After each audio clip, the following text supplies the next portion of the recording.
Welcome to another episode of Fight the Burnout with your host, Chris. And remember, we're sponsored by createfromwhy.com, my business where we help law enforcement prevent and overcome and eliminate burnout through fitness, through mindset, through trainings at departments, you name it, we got it. Go check it out.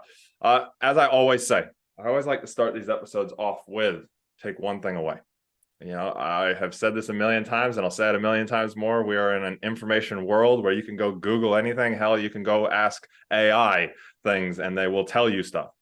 So we're not lacking information, we're lacking action. So as a police officer, you take action with a lot of different things.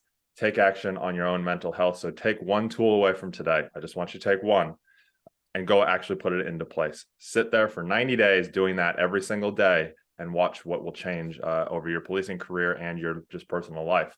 Today, we have a special guest, Meredith Moran, I believe I said your last name right. And she is another wellness trainer. She's going to tell us all about it. I'm going to botch it, so I'll stop. And she helps law enforcement, similar to what I do, to make sure that, they're mentally and physically healthy. And she was a police officer back in the 90s. So she's going to tell us all about that. Before I botch it more, Meredith, why don't you take it away and tell us a little bit about yourself and your background? Well, thank you. And thank you for having me today, Chris. Yeah, you didn't, but most people botch my first name. So at least you didn't go with Moran or moron. Sometimes we get that one. I'm like, no, it's Moran. But yeah, I'm currently now a licensed mental health counselor and a certified trauma professional. And I work with first responders and military personnel working with trauma and working with burnout and anxiety and all of that stuff that comes with doing the job that we do.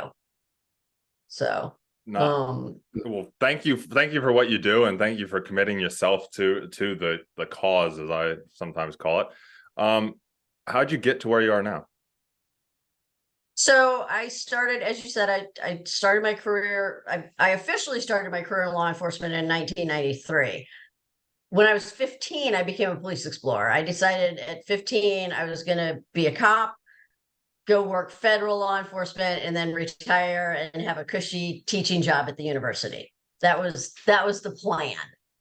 And so I did the police explorer thing, got my bachelor's degree, and then started at my police department, went through the academy, started with my agency in 1993. Worked on my master's degree in criminology when I was there, kind of working toward that goal of federal law enforcement. 6.5 years into my career, two things happened. One, I developed really severe test anxiety and I couldn't qualify on my firearm. I've never been what you would call a natural shooter. It's always been something I've had to work at and struggle at. And I got super bad test anxiety. I couldn't qualify. My agency sent me to the psychiatrist to talk about it. And he said, no doubt in my mind that if this were a real shooting situation, it wouldn't be a problem, but she's got test anxiety. And so I ended up resigning. Like they offered me a dispatch job, which I had worked in dispatch before. But at that point my stress levels were way too high and I was starting to get that mindset of, well, if I can't do this part of my job, how could I possibly be able to do this other stuff? Like write a simple report or communicate with other human beings, And so I ended up resigning and moving over to the police academy. But the other thing that happened right around that time is that a colleague of mine who had undiagnosed PTSD died by suicide. And so those two things kind of coincided with each other. And I ended up joining the critical incident stress management team as a peer as I finished out my law enforcement career and then moved over to the police academy. Also, while I was at the police academy, I became a reserve deputy to keep up my certification. And that was really cool because through some different training techniques and some different kind of, it wasn't like, oh, I'm getting, if I don't pass this, I'm not going to get a paycheck Yeah. Yeah. type of thing. I was able to get through that initial qualification process. And it was still a struggle throughout that 3-year career. But yeah, I was at the police academy for 8 years. I was a training coordinator, worked on the CISM team, taught in the academy. So I did a lot of stress management teaching with the recruits, got my doctorate in counseling because at that point, I thought, I want to be a counselor. I want to help people like my buddy. Yeah. And not really knowing how that process works. I just was like, I'll get a doctorate and then I can be a counselor because that's apparently how I do everything in my life. Fair enough. Fair enough. At least Yeah, you know that. yeah. It's something that I've learned over time that, yeah, I don't really plan. I just go, let's do this thing. Yeah. So yeah, got my doctorate, left the police academy after 8 years and ended up at a nonprofit substance use behavioral health agency where I worked for 12 and a half years and then got my license during that time. And then 2019, I went out on my own into private practice. And yeah, I've been doing private practice ever since. That's amazing. That's amazing. That's and it leads from sadly a tragic incident happening, kind of really sparked a lot of really good stuff. So Meredith, let's go back to the policing career. You're struggling with the firearms, and I know there's so many people out there that struggle with, maybe it's not firearms, but it's an aspect of the police. What did you learn from that time? Like, what do you know now that you learned from that time that, if you were back there, would have been maybe slightly different? Well, I think the main thing I learned is that just because this part of your life isn't working out, that you're not screwing up everything else over here. Just because I was struggling with firearms qualification doesn't mean that I wasn't still a good communicator, that I couldn't take a report, that I couldn't, drive a cruiser if I needed to, that I couldn't get into a ground fight with somebody if I needed to, that these are all separate issues. But at that time, my brain just shoved all that stuff together and went, if I can't do this, I can't possibly do this. And even if I do qualify, how could I possibly go back to doing any of this other stuff? Because I suck. Our brains are funny things. Our brains are just little kids, aren't they?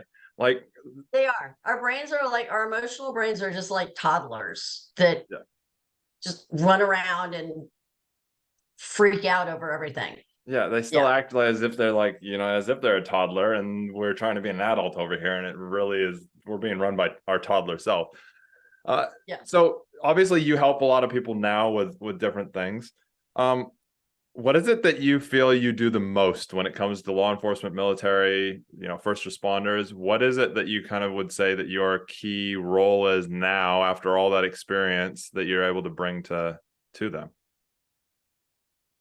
I think for me, the biggest part of it is educating people up front. Usually the first session after we do the, hey, let's get your background and history and why are you here?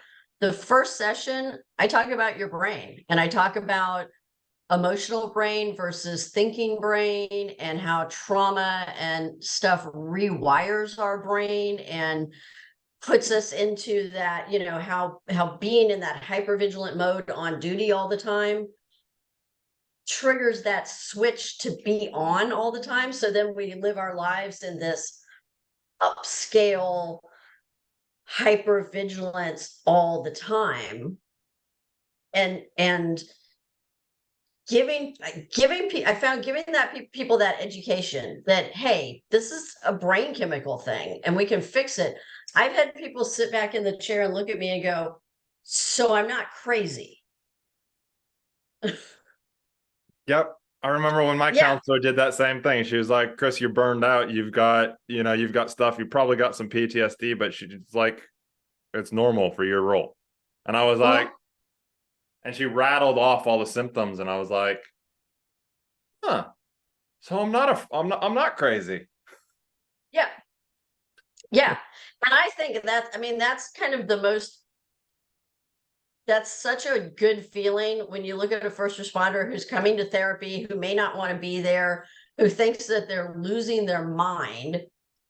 And then you tell them, hey, your brain isn't, our human brains aren't set up to see the stuff that you see every day. Human Nope. brains aren't set up to be scraping people off the road and everything that we deal with every day, first of all. And second of all, your brain has just wired itself to adapt to that. But in doing so, it's put you in a perpetual state of fight or flight all the time. And that's causing chemical changes in our body. I'm dumping adrenaline and cortisol in my system all the time, which is not healthy. And so you're riding that roller coaster. And we can give you some tools and some tricks to get your brain to calm down Yeah. when you're off duty, when you're not. Yeah, it's so true. I say this a lot, and I've been saying it a lot to people that I talk to, that are aspiring police officers that I'm helping pass the fitness test or helping them, get through the police, application process here in New Zealand, especially. I'm like, I wasn't even finished with training. We do a thing called station duty here, where you go back and you work at Okay. your station for a week, and you're a recruit, so you don't have any arrest powers, and you're not sworn, you don't have, any of that, but my first day, I went to a guy who had been dead for 3 weeks. Mhm. Anybody who's a cop knows in the middle of summer. Yeah. Anybody who's a cop knows Yeah. what that looks like and smells like. That was day Mhm. one. That's like welcome to the job. Yeah. And 4 weeks out of training, went to a guy who jumped in front of a train. Right. And so it's, like you said, our brains aren't designed to do that. And when you aren't set up with any tools or any strategies to actually process that, and there are ways, and I would love to hear what your ways are that you help people with, or some general tools and strategies. There's ways to process it and process it fairly quickly, Mhm. so you can then Yep. calm down, and you can be like, oh, okay, yeah, you'll never forget it. I'll never forget any of my dead bodies or any of the critical incidents that I went to, Right. the suicides, the notification jobs. There's ones that I'll never forget. I can visualize, you can see them like it was yesterday. Mhm. But it's ways to process the emotions that come out of it, Exactly. so that you don't sit in that, because your brain, like you said, your brain sits in that chemical reaction of the fight or flight just from seeing the traumatic things. Right. So what are some of the Yeah. And that tools? that Yeah, go ahead. switch Yeah. that switch gets flipped into the on position. You know, a regular civilian, Yeah. they drive by an accident and maybe see a dead body in the road, and that's horrifying. But then our brain processes it. It goes, okay, that was a horrible thing to look at, and it moves on Yeah. because Yeah. in 18 to 24 hours, our brain just kind of processes that and moves on. With first responders, I'm going from one horrible thing to another horrible thing to another horrible thing in an 8, 10 to 12-hour shift. If I'm like over here, I don't know what it's like over there, but firefighters over here work 24/7 or 24-hour shifts. So 24 on, 48 off. Paramedics are working 12-hour shifts. And so the brain doesn't have any time to go, that was a horrible thing. Let's deconstruct that and put it someplace before the next horrible thing happens. And then when I'm off duty, so I work a 12-hour shift, I'm off duty for 12 hours. Part of that I have to sleep. Part of that I have to do other adult stuff like tend to my family or stuff. And so my brain never has time to set all of that stuff aside and go, okay, that was horrible. Let's stick it places and process it out. It just goes. And so that's where we get this, okay, now I'm on hypervigilant mode all the time. And it's not necessarily because you're constantly looking for threats. It's because your brain just sits there and goes, oh my God, I don't know how to process this. So I'm going to sit in fight or flight just to be able to somewhat process it. Plus, then you add in law enforcement. A friend of mine, a guy that, Brandon Griffith, he does, stuff for resuscitation for law enforcement out of Phoenix, like high level cardiac arrest and resuscitation trainings for law enforcement. And he did a podcast, and he actually sent me the lady did a snippet of it for a reel, and he sent it to me, and it reminded me of this. Law enforcement, and even for firefighters and EMTs, and that will go from one traumatic thing and he talks about an incident where, he's holding a 4-year-old kid, I think it was, who passes away in his arms. And then he goes to a job where a lady had her bicycle stolen, and she's wondering why he's 2 hours later, 45 minutes late from when it happened. Right. And so she's sitting there abusing the crap out of him, going, I pay your taxes and all this. And I'm like, oh yeah, I had multiple of those happen. You go to a critical incident where it's like, oh my God, like you're stuffing back your emotions so you don't feel anything. So you're not, sitting there bawling your eyes out in the scene while you're trying to sort stuff out, car accidents, whatever it is. And then you're going to what turns out to be a civil dispute. And you're just like, so your mind doesn't, it does this yo-yo all the time. So Meredith, sorry, go ahead. You were going to say something. Well, and then what happens though is on that seemingly benign call where I'm being verbally assaulted by somebody, I snap and I say something that may be inappropriate. Yeah. I tell a citizen to F off, but it's because my brain is still back here, but now I've got a complaint and I'm NIA and all of this stuff is going on because nobody gave me time there was no time to decompress. And I get that there isn't time to decompress in between sometimes. I had another thought in my mind. Oh, about being in fight or flight. The reality is, though, that if I'm in fight or flight all the time, I may not consciously be looking for danger, but my brain, my fight or flight brain it is always on alert for danger. And one of the big problems with that is that if my brain is looking for danger over here, it misses the real threat over here. Yeah. And it's interesting you say that, because one of the biggest thing I never jumped into, but one of the biggest things you hear law enforcement say is, I always sit with my face towards the door. And I totally get it, but I also sit there and go, if you're so focused on the threat that's coming through the door, what about the threats that are inside the door? What about you're not being present with whoever you're there with? Yeah. And so on the back of you're so focused on the threat over here that you lose the threat over here. It's that same kind of process. So Meredith, on that, because I know that you've got a whole ton of stuff, you've been doing this for a long time. What are the keys to processing this stuff quickly so that you can go to that benign call, as we call it, and not get an IA? Yeah. And I guess we shouldn't say benign, because no call is benign. It can always go bad. Yeah, it can. That was true. Yeah. So I think a couple of things need to happen. First of all, I think that and I don't know what your police academies are, but our police academies here kind of went into this direction where it became a very us versus them thing. That, we're teaching police recruits that everybody's a threat. Everybody wants to kill you. You got to be on high alert all the time. And that's so in the police academy, you're starting that escalation. So I think we need to balance that education when we're dealing with it. I think when I teach supervisors, be aware of who your people are. Go talk to them when, if the only time my supervisor comes to talk to me is when I'm in trouble, I'm certainly not going to tell my supervisor when I'm struggling.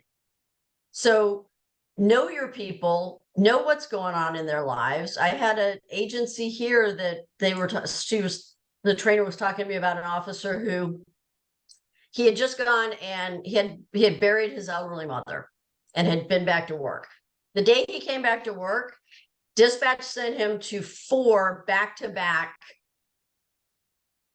elderly death calls to investigate.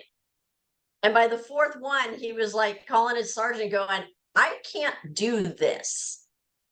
And that's where I think as supervisors, people need to pay attention and go, oh, you know what? Dude just came back from burying his mother. Maybe have dispatch send those calls to other people and let him not do 4 of those back to back. Let's have process time. Let him ease back into this. But I think as individuals, so right after I teach people about the brain, I start in with relaxation and grounding and breathing. If we can learn to live in a relaxed body, and this work is Eric Gentry is a PhD who talked about a lot of this work, and it's also polyvagal theory, Porges polyvagal theory stuff. But if we can learn to live in a relaxed body, then that's a sign to our emotional, to our survival brain that we're safe and everything is okay and it doesn't need to be involved in the situation. And that, you know what, I'll call you when I need you. So I start teaching people right up front, check in with your body. Where do you have tension in your body? Are your shoulders all up in your, are you clenched in your, is this going on with your body all the time? Well, if we're doing that, our brain is like, obviously there's something going on. We need to be on high alert. So let's relax our body. Let's breathe. Let's do some deep breathing. Whatever you want to call it. My Steady Minds, Dr. Seth Hickerson, they call it BAMO, breathe and move on. 4 breath in, 4 breath out. Box breathing, or with my first responders, you call it tactical or combat breathing, because you got to make it sound tactical in front of it. Okay, if you put tactical in front of it, a cop's going to go, yeah, I'll do that. That doesn't sound too hippy dippy for me. Yep. It is very true, especially those tactical minded cops that need it the most. Yep. If I call it combat breathing, then they'll be like, okay, I may listen to what's going on here. But yeah, 4 breath, 4 in, 4 hold, 4 out, hold, and do that again. And when I'm regulating my breathing, again, I'm sending signals to my survival brain that we're safe, that everything is okay. Because I'm not hyperventilating, I'm not sucking in oxygen for fight or flight. So that starts to send that signal to my brain that, hey, it's okay. And so I think doing that in between calls, when you get off that critical incident, first of all, I think when you have that critical incident where, the baby just died in my arms, people should be removed from the road for a while. Should be. Not as a punishment. Hopefully they're able to be, but I know, like when I was working, I know so many, especially these days with the short staffing numbers, the lower numbers. You got 10 calls waiting that are priority. Right. And so but having that technique of that breathing, I started implementing after I left law enforcement. I was told about like cold plunges and cold showers and that. And so many people, there's so much research out there around what it does for your muscles and what it does for your, all these different, things and the chemicals of your brain. And everybody asks me, oh, why do you do it, Chris? And I go, because it forces me to calm my brain. It forces me to breathe calmly under a stressful situation. I was like, when I do it, I don't love to do it every single time. And my wife, it's funny, she can actually, like, if she'll be in the bathroom and because every shower I flick it to cold. It feels weird if I don't do it. I've not done it once because I was freezing already because it was really cold here in New Zealand. And so I was like, okay. And I was having a shower just to warm up, and I didn't turn it to cold. And I got out and I was like, I feel like something's missing because I do it so often. Right. But when I flick it over to cold, my wife can actually hear, especially if the water is really cold, She's like, oh, daddy's got it too. She says to our dogs, dad's put the shower to cold because my breathing changes. It calms down and it breathes really Mhm. deep in it because it forces me to go to that calm place. And I can tell when Yeah. my mind is in that kind of fight or flight because of work, not because of law enforcement anymore, because I'm not in, but that I can tell when it's not, because the water is extremely cold and it takes me even longer to calm that breathing down. But then with Yeah. that breathing, as you probably know, and I'm sorry if I'm jumping ahead here, but it calms the heart rate down as well. It lowers Mhm. adrenaline. It reduces the cortisol. All the chemical sides of things happen with the breathing. Yeah. If I can get that survival brain to shut down and go to sleep, Mm.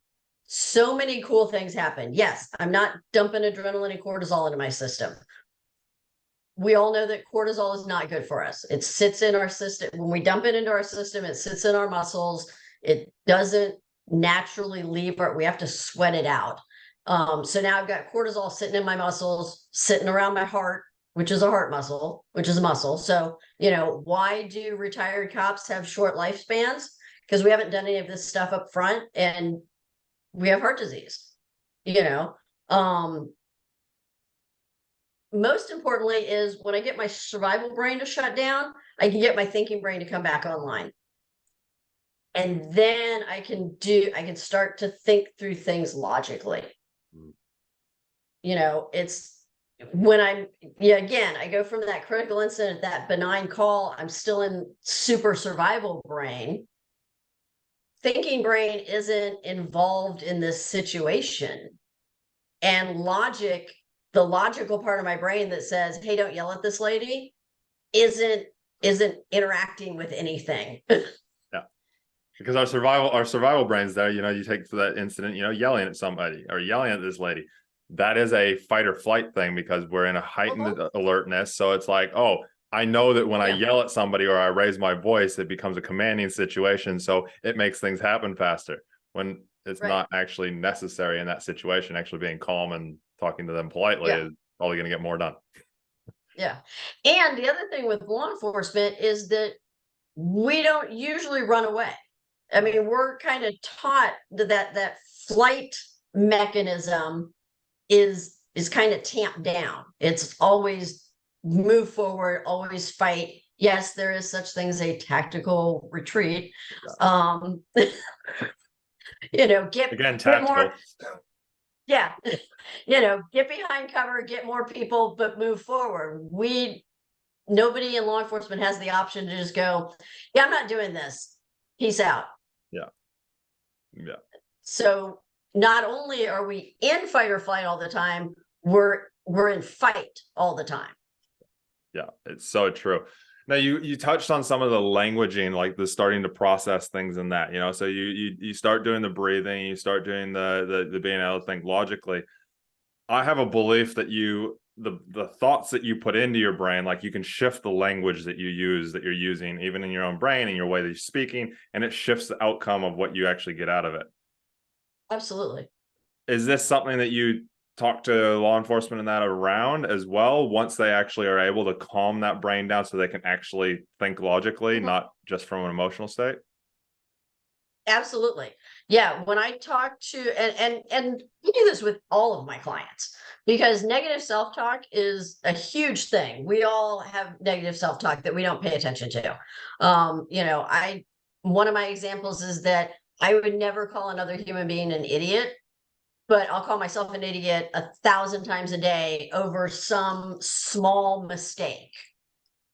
And so, yeah, combining relaxation and breathing and grounding techniques. So, grounding techniques, things that I can do to force my thinking brain back online when I need it, saying the days in the week in reverse order, alphabetizing the months of the year, how many breeds of dogs can I name? All of that stuff that requires cognition is going to force my thinking brain back online and get survival brain to calm down.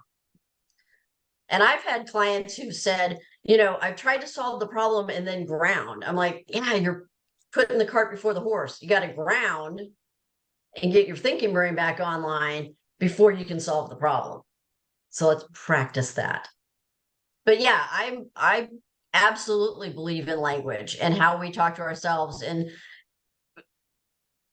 this idea that our brains, when I was growing up, you're probably much younger than me, but when I was growing up, there was this philosophy around the brain that, if you drink a beer, you kill a brain cell, and that brain cell never comes back, and then you kill enough brain cells and it's game over.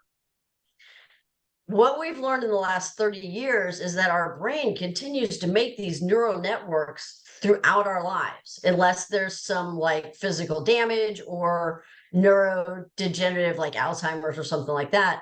Our brain is always making connections, and those connections are developed by thought. So if I think something positive, it's going to bring two neurons together. And the more I do that, I'm going to build a neurocluster until I've got a neuro pathway that shoots toward the positive. Mm. It's the same thing that we do when we do training as first responders.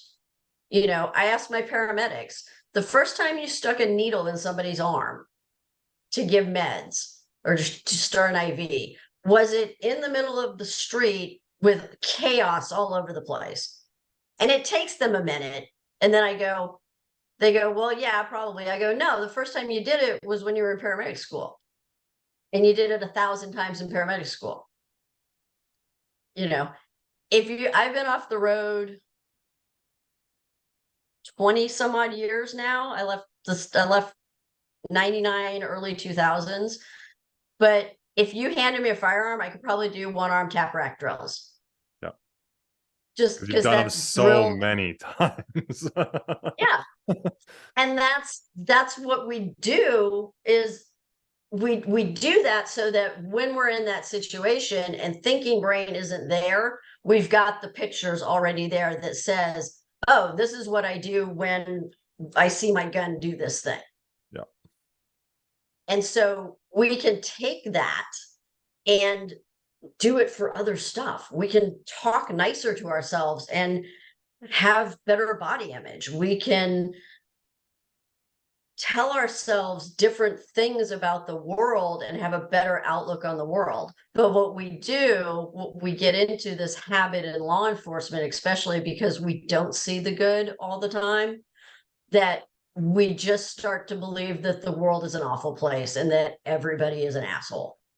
Well, yeah, you're spending 60 to 80 hours a week, mostly when you're doing overtime and doing all the extra shifts that in the US, you're allowed to do double shifts and you can get extra overtime and you can do all the different things, which they don't allow here. You just have the mandated overtime on your shift when, something bad happens or things are going on. But so you're doing 60-ish on average hours a week. And then you're going home and you're thinking about it and you never actually letting it calm down. Then you're going to your buddy's house who you work with as well. And then you're talking about all the negative stuff and you're bitching and moaning and complaining and all this. Yeah. So you're actually spending 120 of the 168 hours a week. Yeah, exactly. Whereas if you can, as you said, if you can shift it into that positive, even when you're on shift, it's pretty, it can be pretty, you got to catch yourself, and it's a vigilance and it's a thing to do that you have to constantly do, which as ex-law enforcement, I still have to catch myself going, oh, wait a second. No, that person's not evil. They are good. There is good in them. Yeah. So that you can, stay with that. And as you said, because you'll create those neural pathways for the negative or you'll create them for the positive. Right. And one of the things that I remember about my career in law enforcement and some of the things I cherished were those good connections with people. I remember standing in line at a fast food restaurant to get my dinner one night, and this little teeny girl comes up and is like, hi, officer. And, I got down on my knees and I was talking to her, and her mom's pregnant. She's like, mommy has a baby in her belly. And we had this really nice conversation, and it was like, okay, that's good. Yeah. that was good, or my husband will come home from work and talk about, I went to this guy's house and he had a dog and we petted the dog, and there was dog play time. And it was like, okay, cool. Yeah. So I think taking those good moments that we do have in this job, when, you drive by and the little kid waves at you and says, hey, can you turn your lights on? Or can I see your car? Or whatever it is, taking those moments and cherishing them and reliving those and going, okay, not everybody is evil. Yeah, definitely. Now I'm a huge prevention guy. I like to think about, I know as from having things that happen constantly and, overcoming them, we can learn from that on how to actually prevent it. As humans, we normally don't take action on things until we've actually experienced it or there's been some sort of pain, which is kind of sad. But if you hear it a lot, then I guess hopefully, and my brain is going, hopefully you'll put it in place before you hit that painful time. Right. You'll learn from your elders' mistakes. I guess we can call it.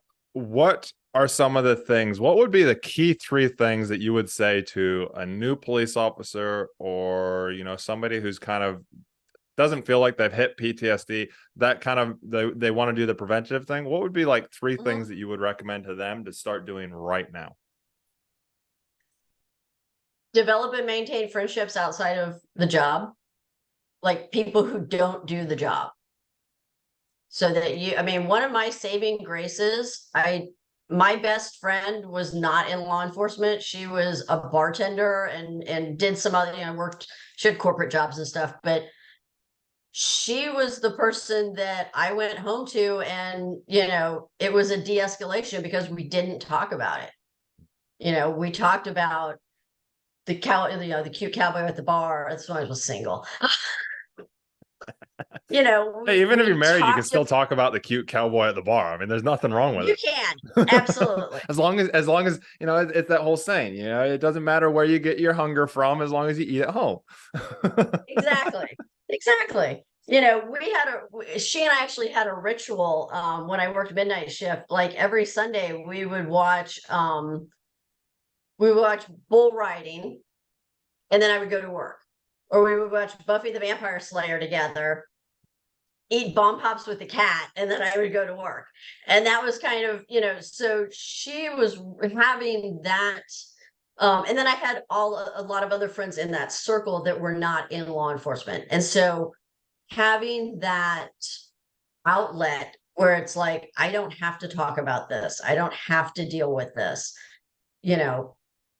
It's not in my circle 24/7. So yeah, get people outside of the job that you can be friendly with and maintain those friendships. Do stuff with those people. Get and develop hobbies and keep them that are not related to your job. As we said earlier before we started recording, going to the range is not a hobby. As much as you think going to the range and blowing off rounds, and it may help you, it may relieve some of that stress, but it's not a hobby. It's a skill development set. It's skill development. So go fishing, learn do a craft, learn stained glass, whatever. Find something else that isn't your job. Yeah. No, yeah, we talked about this before. I used to go to the range and I used to do 3-gun shooting because, it was a little bit, kind of a little bit more outside of law enforcement, but still was helping my, my policing career, especially when I was doing protection services, diplomatic protection. And when I was doing it, the focus that I had on it is I'm doing this so I'm better at work because I don't get enough training at work with firearms. So I'm going to go do this. Luckily, my dad imports firearms, and so he was sponsoring me, paid for all my memberships, my ammo, and my guns, and literally all of it. Yeah. So I didn't have to pay for any of it. But what I recognize now is that the 3-gun, like you said, it's a skill building for work. But the 3-gun, I always focused on, okay, cool, I'm coming here, so I'm better for work. And if I had shifted that language like we talked about before of, I'm here to build camaraderie with guys that aren't cops. I'm here to have fun. And yes, the secondary side of it is it's bettering me for work, is putting skills in it. But I'm here for the camaraderie, for the friendships, for the people that aren't cops. So we can talk about other random shit that has nothing to do with policing. But the secondary is that. And then also have those things that have nothing to do with it. Like I do it really well now. I paraglide. And so like it has nothing. And I yacht race. I've gotten back into yacht racing, which I grew up sailing. So it's kind of, I should have kept it while I was in law enforcement, but I used the I'm too busy, excuse. But having those, I don't even talk about my job now. And it's skills that I learned by hitting rock bottom as a cop of, oh, I should have done this while I was a cop. Okay, I'm going to do it in my own business. Now I'm going to have times where I just do not think about work. I don't talk about work. I don't, because again, like you said, it is so powerful on that. What's number 3? What was number 3? Oh, I think number 3 is go to counseling. Have somebody in your support circle that you can offload things to. That is going to be sensitive to that is going to be open to that. I always say, you don't have to go to counseling when a crisis happens. Go to counseling and just say, hey, this is my job. I see a bunch of crappy things all the time. I would like to offload this to somebody before I go home and traumatize my partner. And that's fine. Find a culturally competent therapist, find somebody who knows what the job is and how it works. Because I've heard so many horror stories of, I traumatized my therapist. I love that one because it's something that, if I ever went back to law enforcement, I would continuously do. I'd have a coach, or I'd have a therapist, or I'd have somebody. And yes, there's the trauma. Like I hear I traumatized my therapist. And I always question that sometimes, because I'm like, is that a projection they put onto the therapist because the therapist has gone, oh, wow, you've got a lot of stuff. And they put it as I traumatize them, or is it actually the trauma? I've heard of therapists breaking down and crying. I've heard, that's traumatizing. What the law enforcement officer has said. Yeah. Like, and then the first responder has to now become now I have to go back into that mode of support and safety and taking care. Yeah. Yeah. The savior which doesn't side help. Of stuff. Which, shows the side of the therapist really should be like, I don't know enough about the traumas of the job. But anyways, we digress on that. But, to that point real quick, I think what happens is there's not enough culturally competent people in the EAP system. So what happens is I go through my EAP, I just get assigned a therapist who is probably a very good therapist, but doesn't know anything. Because I've done that. As when I was in law enforcement, I did a stint in EAP. And while I didn't traumatize my therapist, I remember thinking, wow, this person doesn't know who I am or what I do. They don't get it. I think it's also on the back of that. It's also, even if they do get it, they're not necessarily always right for you, and that's okay. Yeah, and that's I went to EAP twice in my career. Once at the very end, which was after I wanted a divorce. So my wife got me to go to counseling again, and we're still together. We didn't get a divorce because of that counselor. But I had the police psychologist before that, like 2 years earlier, and also EAP 2 years earlier than that, like around the same time as the police psychologist. They did nothing for me. Yeah, I thought they did. I thought they did at the time, but really, if I look back on it, all they did was feed into my wanting to run away and my hating the job. They just let me vent my stuff, and venting my stuff is great. And this is where I want to get on and get your opinions on it as well. With off the back of your third one of getting counseling, is if you're just going and venting and you're not actually getting anything to actually process and like work through it, it's not that's not counseling. That's just a bitching session. Correct. And I think that if you have a good therapist, you can find that balance. Yeah. Because I will have people come in and go, hey, I know the tools, I know how to get through this, but I've got to get this out of my head. So I just need to vent this out. Cool. And then once you vent it out, okay, do we need to process it? Do we need to talk about it? Do we need to do any breathing? Do we need to do any? Nope, I'm good. I have the answer. I just needed to get to it. But right there, by you asking them if they need any of those tools, you're all of a sudden sparking the thing of back up of, oh, these are the tools that you can use for it, but you're not telling them that they have to. And Right. and you know, as I had, and I can only speak from my experience, there was none of that. There was like, I didn't even have the tools back then. It was like, okay, cool, I'm here. And it's like, oh yeah, no, I get you, yeah, there's this, and yeah, you're processing stuff and that. I'm like, okay. And I went, and I thought I dealt with everything, and then wow, did it rear its head back up and really bad in the end. But Yeah. on the back of that is, if you aren't, and I guess, back then I thought I was getting help in that, but if you're not getting any kind of tools and getting changes, I would say look for different counselors. Absolutely. Yeah. You should it when we go through counseling school, they say that it's a 70-30, that the client should be talking 70% of the time and you should only be talking 30% of the time. But I I think that, again, I think education up front is really important.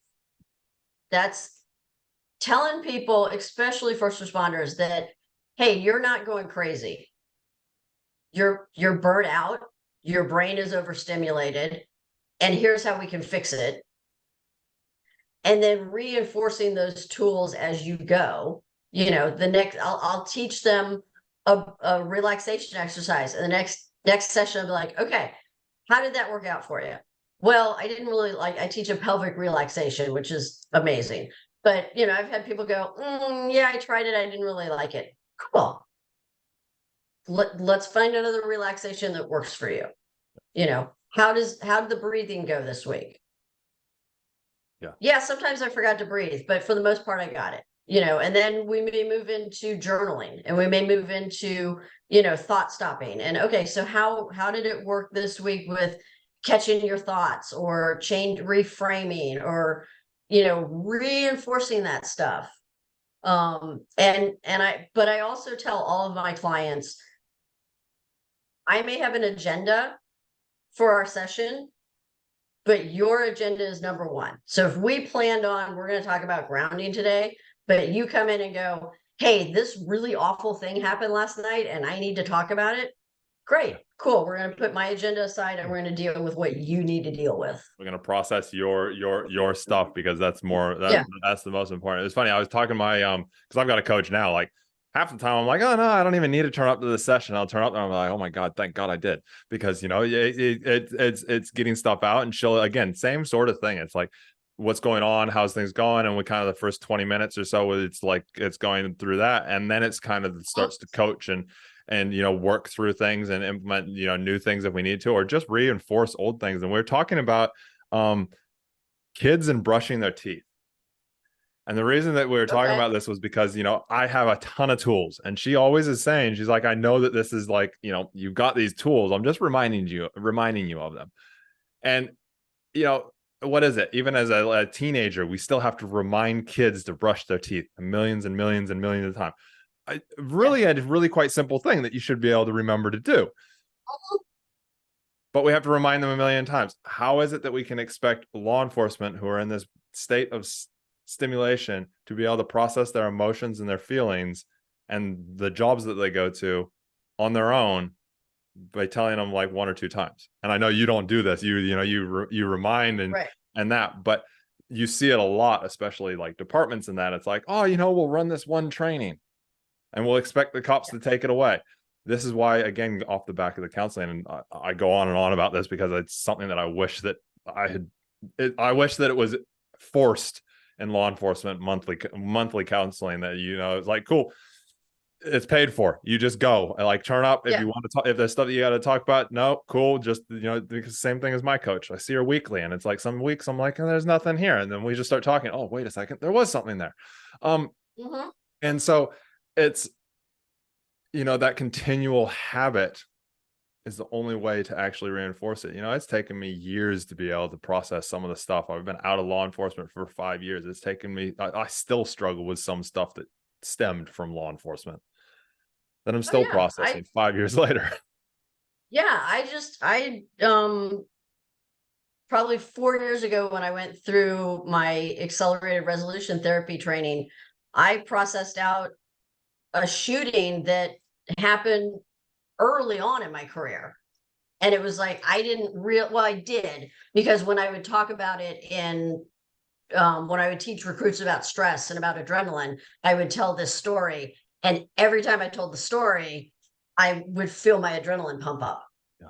I would feel that reaction on a lower level. And I ended up processing that out on in a training that I took. And now I can tell the story without the reaction. So yeah, I think it's and I think with a good therapist, I have a client who comes in and she'll do 15 minutes and like, okay, that's all I got. And I'm like, okay. And I just sit there and stare at her and be like, okay, so here we go. So here's this thing. And then we end up doing a full session because it's like, okay, we'll just sit in silence for a minute and see where that goes. Well, I mean, how many cops sit in silence? Right. It's always it's great when I do trainings and I ask a room full of cops a question and nobody wants to answer. And I'm like, here's the deal. I'm a therapist. I can sit in silence for hours. So we'll just sit here until somebody raises their hand. I like that. I need to start using that because it's so true with law enforcement, man. You ask them a question and it's like nothing. Crickets. Yeah. Yeah. I do a substance use training every other month for law enforcement officers. And of course, they don't want to, well, they usually sign up for it. It's not a mandatory, but yeah, it's like, okay, so how many of you what do you feel about this, that? And they're like, yeah, okay. I can sit in silence for an hour. So, yeah. And then I just stare at them uncomfortably. Yeah. No, it is very true. So Meredith, if somebody wants to get in touch with you, if they want to learn about your services or they want to ask for your services, how do they find you? How do they get in touch? The easiest way to get in touch with me is through my website, www.fl.flwellness.org. Let me try that again. My company is Frontline Wellness. My website is flwellness.org. Now I'm only licensed in the state of Florida, but I can see anybody in the state of Florida. I do telehealth. So if you're in the panhandle of Florida and you want to have a session with me, we can do it over video. I'll give you my phone number too. It's 727-316-0798. Cool. Perfect. And that's my office number. So people can call me up. Yeah, if somebody wants to book me for a training, I will go anywhere to do that. So you can do that through the website too. Awesome. Cool. Well, I'll put that. I'll make sure that those are down in the show notes as well, so that people can click on those and have a look. Meredith, last question I have for you, and I want to thank you again for being here, taking the time, and telling all these tools. And before we go any further, I just want to remind you, just grab one of those and just start making them happen. They sound really simple, but the amount of cops that I talk to, I'm like, oh, how many friends do you have outside the job? And they're like, oh, I have this one friend. And I was like, okay, how often do you see them? Oh, maybe every 6 months. Yeah. So just start implementing one, what is one thing? There's a lot of learnings today. But Meredith, the last question I have for you is, what is your top tip to self-happiness? Oh, wow. You know what? I think I go back to self-talk. And listening to the things we say to ourselves and changing the picture, reframing when we're talking negative to ourselves and reframing that into a happiness, into positivity. Happiness, we can't get happiness from external things, from external feedback. It's got to come from inside. And so yeah, I think listening to our self-talk and changing the way we perceive ourselves and perceive the world. I love it. There you go. Self-talk, guys, everybody. That self-talk is so important. Positive self-talk. Positive self-talk. That positive self-talk, it's I use the example just so that people kind of get a different thing. And I'd love to hear if you have got an example, but I always talk about I want to go on holiday or I want to go on vacation, whichever one, wherever you are in the world, we say holiday, you say vacation. I want to go on vacation. And, you're like, it's kind of, it'll happen one day, or I gotta, all the excuses come in. Whereas if you change that language just a little bit, or even that self-talk in your head around it, I'm going on vacation. Yeah. Then you start to go, oh, well, where do I want to go actually? And you start to actually think of the positive things of how you make it happen. Just to shift the language just slightly. Yeah. I think I am are two of the most powerful words. Not I want to be or I will be, but I am. Yep. I'm a big believer in act as if. Yep. I've been losing weight. I've been kind of doing this new health thing since the first of the year. And it's, okay, what do thin people do? Okay. And kind of having that attitude of, well, what does that what does that look like? Act as if. Yeah. The best do you have time for one quick we story? We do. Yes, definitely. Okay. The best advice I ever got. I was 2 weeks away from being released from field training. They were here's your car, here's your gun, go protect the city on your own, have a nice time. And I was sitting with a buddy of mine who'd been at the agency for probably 6 or 7 years at that point.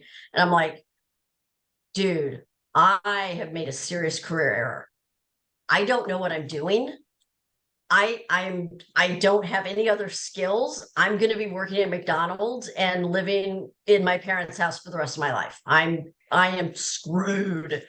And he looked at me and goes, here's the deal. You won't know what you're doing for the first year. Or no, for the first 2 years, just go out there and fake it like the rest of us and you'll do fine. Kind of true. And yeah. It's kind of true. And I would tell when I taught recruits, I would tell them that, and I would say, you can see yourself shift where you go, I don't know what I'm doing. Let me watch a bunch of people do it. And then you shift to, not sure if this is right. Let me ask somebody. And then that shift happens really subtly where you're like, I'm in charge of this call and I need you to do that and you to do that. And this is what I'm going to do. And we have it under control. Which is why the podcast is here. Yep. It's the same exact thing. We're just trying to give everybody, all you listeners and viewers, that same exact knowledge. Mental mindset awareness and mindset, work is not something that we all know how to do. We're not trained it as a kid. And so, put it on your tool belt. We like to put all these appointments on our tool belt. You look at those tactical guys and they've got like stuff for Africa and you're like, how the hell do you run? Put this on there as well, Yeah.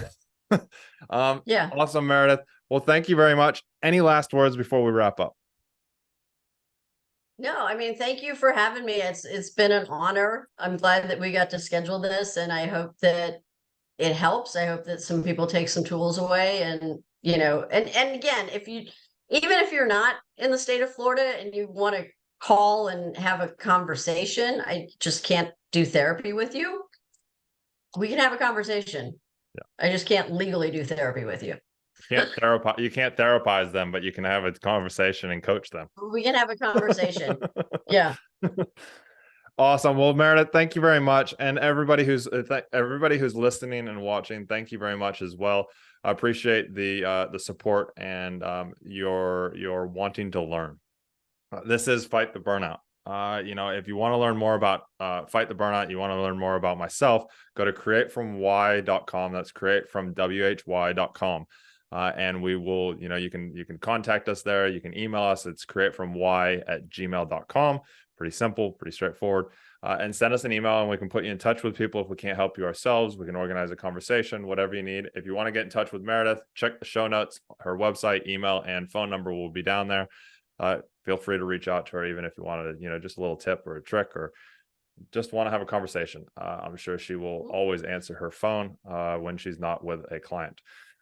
So again, I'll remind you, take one thing away from today and start putting it in action. It takes 20-ish days, 21 days to start a habit. It takes 90 days to actually make it a habit. And then you still have to constantly work on it. And I'm a fitness guy. I train all the time, but I still have to work on it every day. I'm not motivated to go do it. So without further ado, thank you all for watching. Make sure you like, subscribe, share this to somebody, share this to a family member, a law enforcement officer, a first responder that you know, so that they can get some tools as well. Train hard, test easy, and we will talk to you very soon.